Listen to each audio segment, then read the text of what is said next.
우리가 지어지기 전에 하나님의 설계 도면 안에 저와 여러분들이 있다고 그랬어요. 지금 우리는 하나님의 설계, 그 하나님의 나를 향하신 계획, 그 도면이 있었기 때문에 우리가 이 땅에 왔어요. 그러니까 나를 보내신 분이 누구요? 하나님이세요. 여러분, 나에게 목적을 주신 분도 하나님입니다. 그렇기 때문에 우리는 죽고 싶다, 빨리 죽고 싶다, 괴롭다, 인생이 허무하다, 지루하다 이런 말을 해서는 안 돼. 왜? 우리는 목적대로 지음 받으면 돼. 하나님을 기쁘시게 하는 일에 늘 우리 자신을 드리면 우리 삶에 기쁨이 있고 감사가 있고 평안함이 있고 생동감이 있어. 내일은 하나님이 나를 통해서 어떤 일을 하실까? 주님이 나를 부르시는 그 순간까지 매일 생동감을 가지고 인생은 우리에게 다가올 미래를 기대하면서 살아가는 거예요. 믿습니까? 사랑하는 여러분, 예수 믿는 사람이 이처럼 삶의 희열을 느끼며 살 수 있는 이유가 무엇이냐? 오늘 본문은 세 가지로 구체적으로 말해주고 있어요. 그 첫 번째가 우리의 삶이 가치가 있다고 하는 겁니다. 따라서입니다. 우리의 삶이 가치가 있습니다. 1절을 보니까 그러므로 형제들아 내가 하나님의 모든 자비하심으로 너희를 권하노니 너희 몸을 하나님이 기뻐하시는 거룩한 산제물로 드리라. 이는 너희가 드릴 영적 예배니라. 여러분, 우리가 삶을 가치 있게 보는 이유는 하나님께서 우리의 몸을 기뻐하시는 이 거룩한 산제물, 다시 말하면 기뻐하시는 제물로 받으시겠다는 거예요. 이렇게 약속하고 있어요. 하나님이 받으시는 것이기 때문에 가치가 있는 겁니다. 누가 받느냐가 굉장히 중요해요. 아무리 귀해도 받는 사람이 무가치하게 여기고 나 그거 필요 없는데 그러면 그거는 가치가 없는 거예요. 그런데 하나님이 탐내실 정도로 하나님 보시기에 좋았더라 그랬잖아요. 우리의 몸을 하나님이 기쁘게 거룩한 산제물로 받으시겠다 1절에서 약속하고 있어요.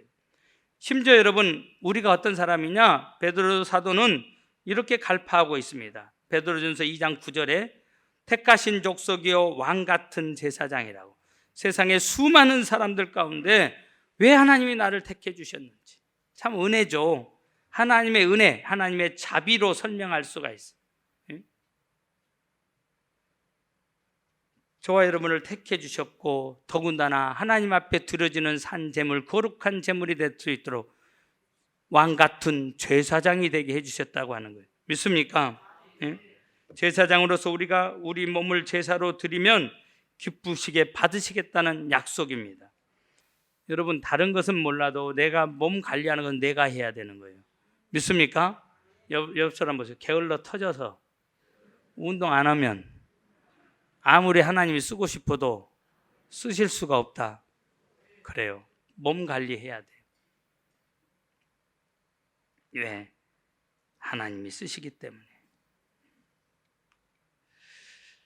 그런데 여러분, 두 번째 오늘 본문은요, 왜 우리의 삶이 가치가 있냐?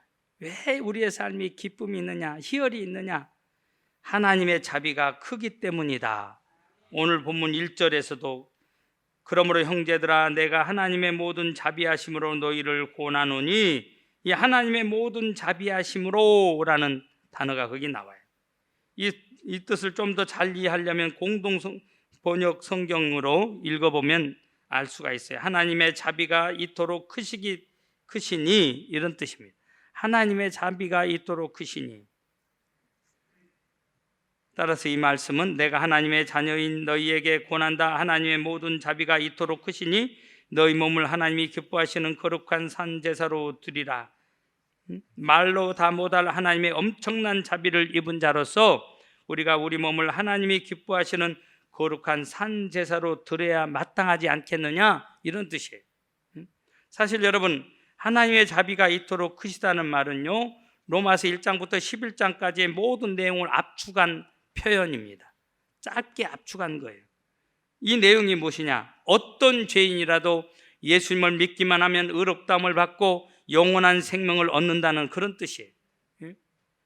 여러분, 이와 같이 놀라운 복음은 하나님의 자비라는 말로밖에는 표현할 수가 없어. 아무리 큰 죄인이라도 예수님의 이름을 부르기만 하면 구원을 얻게 된다는 이 말씀이 얼마나 우리에게 큰 은혜요, 축복이요, 위로가 되는지 몰라요. 믿습니까? 네? 로마서 8장 30절에 보면 미리 정하신 그들을 또한 부르시고 부르신 그들을 또한 의롭다 하시고 의롭다 하신 그들을 또한 영화롭게 하셨느니라. 이것은 하나님의 자비를 드러내는 일종의 드라마라고 할 수가 있는 겁니다. 전능하신 하나님이 이 세상을 창조하시기도 전에 나를 자기 자녀 삼기로 작정해 놓으셨다는 거예요. 무궁하신 자비로 나를 불쌍히 여기셔서 구원의 자녀로 선택해 주셨다. 이 얼마나 큰 영광스러운 여러분 말씀입니까? 사실 저는 강단에 오를 때마다 눈시울이 뜨거워질 때가 있어요. 기도를 할 때마다 두 손 들고 여러분들과 함께 찬송 부를 때에 마음속에 이런 음성이 자주 들려와요. 내가 너를 사랑한다. 그러니까 너같이 부족하고 더러운 자도 내가 사용하지 않느냐. 그때마다 저는 감격에 벅차서 솟구치는 눈물을 억제하지 못하곤 합니다. 대중 앞에서는 절제를 하지만 개인적으로 하나님 앞에 무릎 꿇을 때는 울보가 될 때가 참 많아요. 도대체 내가 무엇인데 만세전부터 나를 택해 주셨다는 겁니까? 도대체 우리가 무엇인데 우리를 구원하시고자 자기 아들을 십자가에 죽게 하셨다는 것입니까? 우리가 무엇인데 성령님을 보내주셔서 거부하고 믿지 않으려고 하는 마음을 깨끗이 녹여주시고 순종하는 마음을 주셔서 예수님을 믿게 하셨다는 이 은혜, 하나님의 자비로 설명할 수밖에 없어요. 여러분, 그것뿐입니까? 우리의 모든 죄를 사하시고 우리를 의롭다고 인정해 주셨어요. 더 나아가서 하나님께 제사를 드릴 수 있는 왕같은 제사장으로 삼아 주셨어요. 또 장차 하나님과 함께 있어도 조금도 손색이 없는 그의 자녀로 만들어 주셨어요. 하나님, 다시 말해서 우리를 하나님 자신처럼 영화롭게 해 주셨다. 이게 로마서에서 방금 말씀드렸던 내용이에요. 로마서 8장 30절의 말씀이에요. 여러분, 하나님이 안 계신다면 우리의 몸은 천한 몸이 될 수밖에 없을 것입니다. 저와 여러분의 삶도 무의미할 수밖에 없을 거예요. 어디서 왔다, 무엇 때문에 살며 어디로 가는지를 모르고 살아간다면 인생처럼 불쌍한 인생이 없을 거예요. 근데 우리는 주님이 우리를 낚아채 주셔서, 주님이 나를 찾아오셔서 나를 낚아채 주신 거예요. 여러분, 예배라고 하는 게 뭐예요? 내가 주님을 만나러 내가 온 게 아니에요. 우리가 모여있는 이곳에 주님이 찾아오신 거예요. 예? 나같이 쓰레기 같은 나 같은 인생에게 감히 상대해 주지도 않을, 사람도 상대해 주지 않을 저와 여러분들에게 왕이신 하나님께서, 전능하신 하나님께서, 거룩하신 하나님께서 친히 임재해 주셨다고요. 믿습니까? 그러니까 이 예배 시간이 얼마나 소중한지 몰라요. 그러니 여러분, 우리는 우리의 몸을 귀하게 여겨야 될 줄 믿습니다. 동시에 우리의 삶을 소중하게 여겨야 될 줄 믿습니다. 세 번째, 우리의 삶이 가치가 있고 희열이 있고 기대가 있는 이유가 뭐예요? 몸을 사용해서 하는 모든 일이 하나님께 바쳐지기 때문에 그래요. 여러분, 어떻게 우리 몸을 드려야 됩니까? 하나님께 몸을 드린다는 것은 전적으로 헌신하는 것을 말하는 겁니다. 전적인 헌신을 의미하는 거예요. 그러나 무엇이 전적인 헌신인가에 대해서 많은 사람들이 잘못 생각하고 있어요. 우리들은 우리 주위에서 이런 말을 가끔 들어요. 하나님께 몸을 바치려면 목회자가 돼야 된다. 그래서 교회를 위해 24시간 충성해야 된다. 세상 직업은 다 일시적인 것이다. 하나님 나라에 가면 아무 의미 없는 것이다. 그러니 너는 목회자가 되어 전적으로 주를 위해서 살아야 된다. 지금은 좀 덜하지만 옛날에는 조금 기도하고 조금 말씀 보면은 그렇게 해서 신학교 보내고 막 그랬어요. 그러다 보니까 여러분, 한국 교회가 어떻게 됐어요? 무자격자들을 그러죠? 생산해내게 되어지고, 한국 교회가 이만큼 이토록 썩어버린 겁니다. 사랑하는 성도 여러분, 성직자가 되어야 하나님께 몸을 바치는 것이라면 성직자가 아닌 여러분들은 그러면 어떻게 해야 돼요? 여러분들은 여러분이 드려지는 이 몸 하나님께 드려지는 것과 상관이 없습니까? 아니에요. 여러분, 몸을 드린다는 것은 교회에서 예배하거나 성직자가 되어 헌신하는 것만을 의미하는 게 아니라 이 말이에요. 우리 몸을 가지고 활동하는 모든 영역을 하나님이 기뻐하시는 제사가 되도록 하는 것이 헌신한다는 말이에요. 믿습니까? 우리의 전 생활권이 하나님을 기쁘시게 하는 헌신이 되어야 된다. 우리는 먹든지 마시든지 무엇을 하든지 하나님 앞에서 하는 거예요. 믿습니까? 하나님을 의식하며 하나님 앞에서 살아가는 거예요. 다시 말해서 우리 몸을 사용해서 하는 모든 일이 하나님께 바쳐지고 있다고 하는 겁니다. 우리가 아침부터 밤늦게까지 몸을 던져 일하는 생업이 하나님께 드리는 헌신의 성격을 가져야 된다는 말씀이에요. 믿습니까? 하나님은 우리에게 일을 주셨습니다. 일은 많은 사람들이 착각을 해요. 죄 때문에 온 것이라고. 그렇지 않아요. 여러분, 죄 짓기 전에 이미 일이 우리에게 주어졌어요. 하나님이 아담과 하와를 지으시고 일을 주신 겁니다.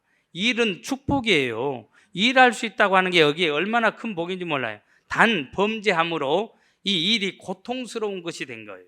예? 그러나 여러분, 하나님의 형상에 회복되어진 저와 여러분들에게는 일은 복이에요. 하나님이 나를 그곳으로 부르셨으니까. 여러분, 저는 목회자로 하나님이 부르셨기 때문에 목회자로 여기 있는 거예요. 여러분, 제가 잘났고 똑똑해서 여기 있는 거 아니잖아요. 하나님의 설계 도면 속에 너 총회장 해라. 그래서 여러분 쭉 만드셨어. 그리고 저에게 마음속에 돈 쓰는 선거하면 안 돼. 세상도 지금 정직해지려고 하고 바른 선거하려고 하는데 목사들이, 성직자가, 지도자가 돈 선거하면 안 돼. 하나님이 기도할 때마다 그 음성을 들려주셨고, 주님, 저는 하나님이 나를 향한 계획이 진행됨을 믿습니다. 하나님의 그 계획은 누구도 방해할 수가 없어. 어떤 홍해가 가로막고 있어도, 여리고성이 장벽을 치고 있어도 하나님의 계획은 진행되게 돼 있어요. 누구를 통해서? 순종하는 자를 통해서. 믿습니까? 제가 할 일은 순종하는 것밖에 없었어요. 돈 들고 다니지 않았고 돈 선거 안 했고, 그냥 기도하는 마음으로 뚜벅뚜벅 걸었어. 여러분, 제가 총회장 되고 싶은 마음이 1%도 없었어. 이건 제 계획입니까? 아니요. 근데 총회장 했다고 해서 이것이 큰 영광, 상이 저절로 떨어지는 겁니까? 그렇지 않습니다. 하나님이 계획하신 그 계획에 제가 순종할 때 잘했다, 착하고 충성된 종아, 여러분이 듣는 칭찬 똑같은 칭찬을 받는 거예요. 옆 사람 보시고 말해주세요. 착하고 충성된 딸아, 착하고 충성된 아들아, 너는 내가 부른 곳으로 가서 거기서 최선을 다했다. 믿습니까? 어떤 분이 이런 말을 했어요.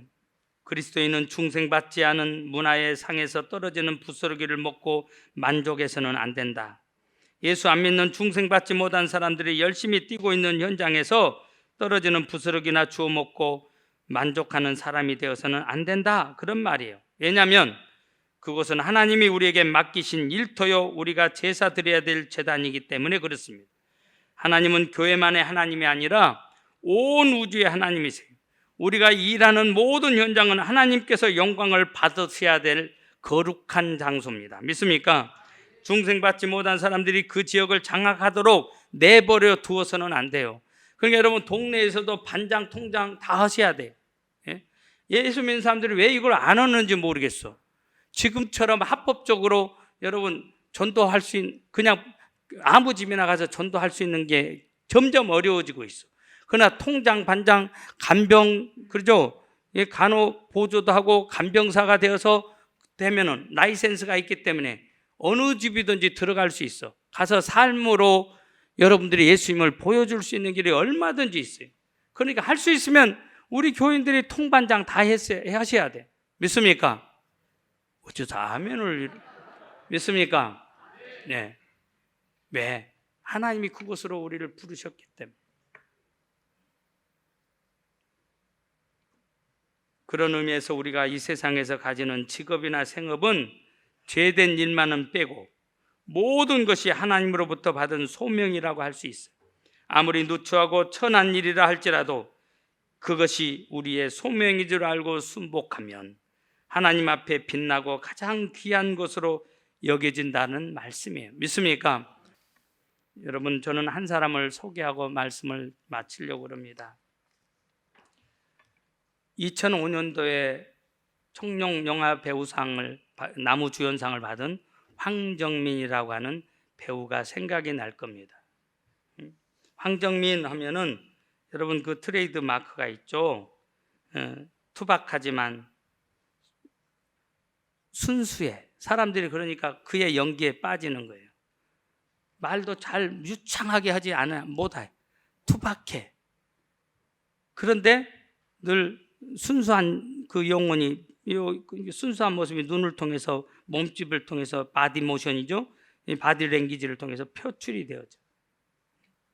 그가 나무주연상을 받고 수상 소감을 이제 말을 하는데, 모든 언론이 황정민을 향해서 집중을 하고 있을 때 이렇게 말을 해요. 항상 마음속에 생각하고 겉으로 표현하지 못했는데 하나님께 제일 감사를 드립니다. 왜? 항상 마음에 있었어. 근데 감사를 표현하지 못했는데 사실은 이유가 있었습니다. 자기는 늘 다른 사람의 도움으로 숟가락 하나 더 놓는 인생이라고 생각했어요. 자기 영화 한 편이 나오기까지 주변의 엑스트라들, 거기에 관계되는 감독, 그러죠? 작가, 또 분장, 거기에 조명 기사, 또 거기에 나오는 사람들이 있었기 때문에 나는 거기에 숟가락 하나만 얹어 놓는 인생이다. 그리고 변변치 못하는 상을, 그동안은 상을 크게 받은 적이 없어요. 근데 언젠가는 말하고 싶었어. 진짜로 하고 싶은 말. 나를 도와주신 분들에게 감사하지만 그 중에 제일 먼저 감사할 분이 나를 나되게 해주신 분은 하나님이시라는 거예요. 오늘 이 자리를 통해서 제가 여태까지 마음으로만 생각했던 것을 표현합니다. 먼저는 하나님께 감사하고 다음으로는 나를 도와주신 여러분들에게 감사한다. 여러분, 이 한마디가 평생을 살면서도 여러분 복음을 그러죠? 전하지 못하는 사람들이 많은데도 불구하고 이 황정민이 이 한마디로 여기에 있는 모든 사람들이 해놓은 일보다 더 큰 일을 한 거예요. 1997년도에 이 나라 정치, 경제, 문화, 사회 전반적으로 침체되어지고 소망이 없을 때, 정치적인 이야기는 제가 하고 싶지는 않고요. 그럴 때 여러분, 온 국민, 그 당시 인구가 4,500만이었는데 그 4,500만 인구를 하나로 똘똘똘 묶어주고 미래의 소망을 보도록 한 사람이 있습니다. 다 잊어버렸죠? 차범근 감독. 이상하네, 발음이 잘 안 돼.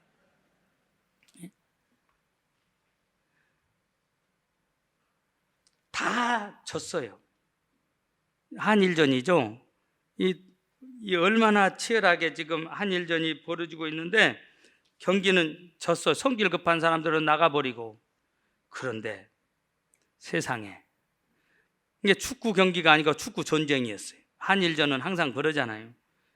그런데 마지막 순간에 극적인 승리를, 두 골을 연거푸 몰아넣잖아요. 승리를 합니다. 그리고 많은 사람들이 이 승리의 주역 중에 한 사람, 차범근 감독에게 마이크를 들이미는 거예요. 그때 무슨 말을 할 것인가? 어떤 선수는 고국에 계신 전두환 각하에게 뭐 이런 사람도 있었어요. 이분은 그런 말 하지 않았어요. 수줍은 모습으로. 그러나 감격에 찬 모습으로 오늘 이 은혜를 베풀어 주신 하나님께 감사드립니다. 하나님의 은혜가 아니고서는 승리할 수가 없었습니다. 사랑하는 여러분, 우리의 삶의 현장이 하나님께 예배하는 자리가 되길 원합니다. 우리 교회 표가 영과 진리로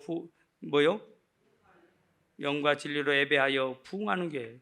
예배를 빼면 안 돼. 영과 진리로 예배하여 부흥하는 교회.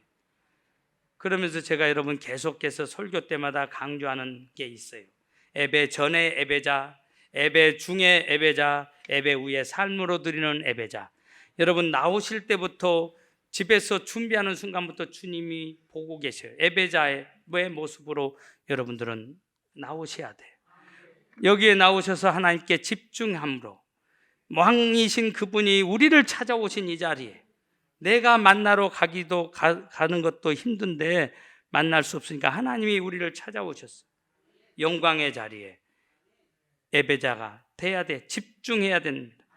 오늘 우리가 이 자리에서 떠나가면 우리 사랑하는 부모, 형제, 고륙, 친척들을 만나게 되어질 거예요. 1년에 2차례 오는 이 명절, 그러죠. 특별한 일 아니고서는 만나기 참 힘든데 더군다나 코로나로 인해서 얼마나 우리가 만나기 불편했잖아요. 가족끼리 따로따로 순번 정해서 부모님 만났고 한 번에 이렇게 거리두기를 지금은 이제 해제가 됐지만 그때는 그렇게 할 수가 없었어요. 작년까지만 해도 얼마나 불편했습니까? 여러분의 달라진 모습, 하나님과 함께하는 모습, 삶으로 보여주셔야 돼. 믿습니까? 세상 사람들한테 억울하다, 우리가 얼마나 좋은 일을 기독교가 많이 하고 있는데 너네들 왜 기독교를 향해서 그렇게 돌팔매질을 가느냐? 사실 억울한 측면도 있지만 여러분 우리가 그들의 기대 이상으로 살지 못하기 때문에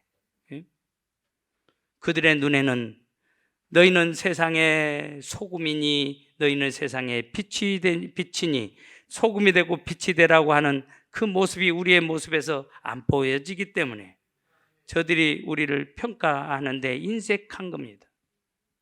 산 위에 있는 동네가 숨기지 못할 것이고 사람이 등불을 껴서 말 아래 뒤지 밑에 놓는 게 아니고 뒤지 위에 등경 위에 두나니 그러므로 집안 모든 사람에게 비치느니라 그랬어요. 여러분 온 마을을 비추라고 하는 말씀 제가 드리지 않습니다. 여러분의 집안에 가정에 예수 그리스도의 빛 소금이 되라 빛이 되라 선한 일에 부요한 자가 되라 선한 싸움을 싸워라 하신 주님의 말씀처럼 사랑을 보여주는 저와 여러분들 되어지길 주님의 이름으로 부탁을 드립니다.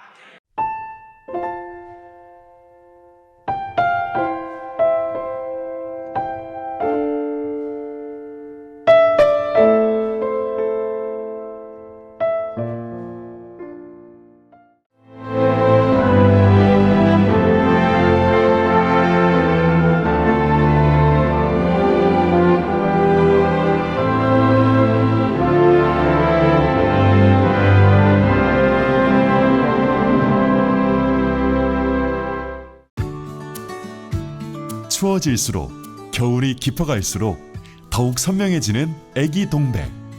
4천만 송이 애기 동백 찾아 올겨울에도 천사섬 신안으로 섬 겨울꽃 축제.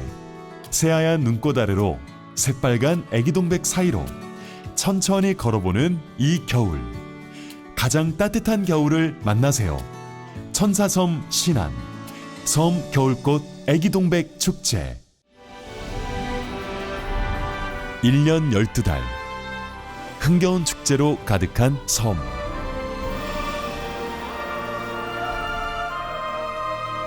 섬마다 문화와 예술이 살아있는 사계절 꽃피는 바다 위의 꽃정원. 당신은 만나보셨습니까? 누구나 가고 싶은 섬. 이곳은 희망이 샘솟는 천사섬 신안입니다. 추워질수록 겨울이 깊어갈수록 더욱 선명해지는 애기 동백. 4천만 송이 애기 동백 찾아 올겨울에도 천사섬 신안으로 섬 겨울꽃 축제. 새하얀 눈꽃 아래로 새빨간 애기 동백 사이로 천천히 걸어보는 이 겨울. 가장 따뜻한 겨울을 만나세요. 천사섬 신안, 섬 겨울꽃 애기동백 축제.